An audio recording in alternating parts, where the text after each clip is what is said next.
একটা দোয়া ফজরের নামাজের পর 100 বার পড়বেন, মাগরিবের নামাজের পর 100 বার পড়বেন। যদি পড়তে পারেন, মুসলিম শরীফের ভিতরে হাদিস আসছে, এই যে দোয়াটা, এই দোয়াটার ভিতরে যে কয়টা বাক্য আছে, এই বাক্যগুলো পৃথিবীর ভিতরে যত বাক্য আছে সকল বাক্যের ভিতরে এই বাক্যগুলো আল্লাহ তাআলার কাছে সবচেয়ে বেশি পছন্দনীয়। বলেন সুবহানাল্লাহ। এই বাক্য যদি আপনি ফজরের নামাজের পরে 100 বার, মাগরিবের নামাজের পরে 100 বার পড়তে পারেন, তাহলে 4টি বড় বড় পুরস্কার। নাম্বার 1, 1 নাম্বার পুরস্কার হলো, তিরমিজির ভিতরে ব্যাখ্যা এসেছে, আল্লাহ রাসূল সাল্লাল্লাহু আলাইহি ওয়াসাল্লাম বলে দিয়েছেন, 100 বার হজ করলে যে সওয়াব হয়, আল্লাহ পাক রব্বুল আলামিন সেই সওয়াব তার আমলনামায় দিয়ে দিবেন। এখন একটা হজ করতে গেলে 5 লাখ 6 লাখ টাকার প্রয়োজন হয়। আবার অনেকে হজ করে কিন্তু কোটি কোটি টাকা ইনকাম করে। হারাম ভাবে ইনকাম করেছে নাকি হালাল ভাবে ইনকাম করেছে, লক্ষ লক্ষ কোটি কোটি টাকা ইনকাম করে। আবার হজ করে, কয়বার যে হজ করেছে তার কোনো হিসাব নাই। কিন্তু যদি তার ভিতরে হারাম কোনো মিশ্রণ থেকে থাকে, এই হারাম মিশ্রণের টাকা দিয়ে যদি করে, আল্লাহর কসম তার একটা হজ কবুল হবে। একটু চিন্তা করেন, ফজরের নামাজের পরে যদি এই ছোট্ট দোয়াটা যদি আপনি 100 বার পড়তে পারেন, তাহলে 1 নাম্বার পুরস্কার হচ্ছে 100 বার হজ করলে যে সওয়াব হয়, সেই সওয়াব আল্লাহ তাআলা আপনার আমলনামায় দিয়ে দিবেন। বলেন সুবহানাল্লাহ।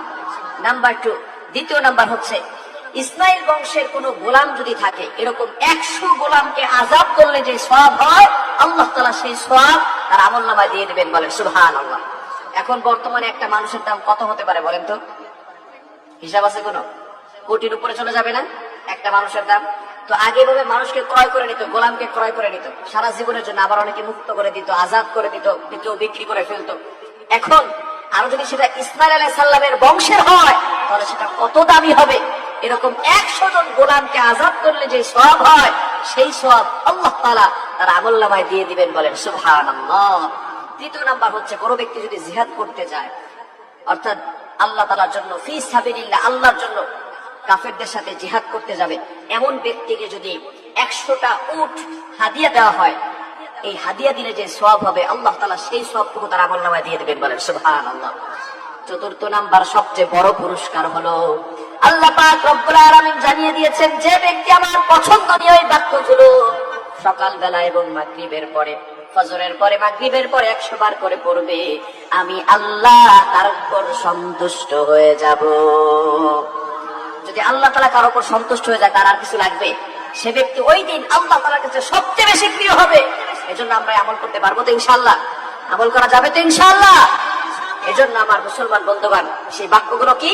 মুসলিম শরীফের ভিতরে হাদিস আছে, আল্লাহ তাআলা, আল্লাহ রাসূল সাল্লাল্লাহু আলাইহি ওয়াসাল্লাম জানিয়ে দিয়েছেন, আহাব্বুল কালামি ইলাল্লাহি আরবা, আল্লাহ তাআলার কাছে সবচেয়ে প্রিয় বাক্য হচ্ছে 4টি। কয়টি?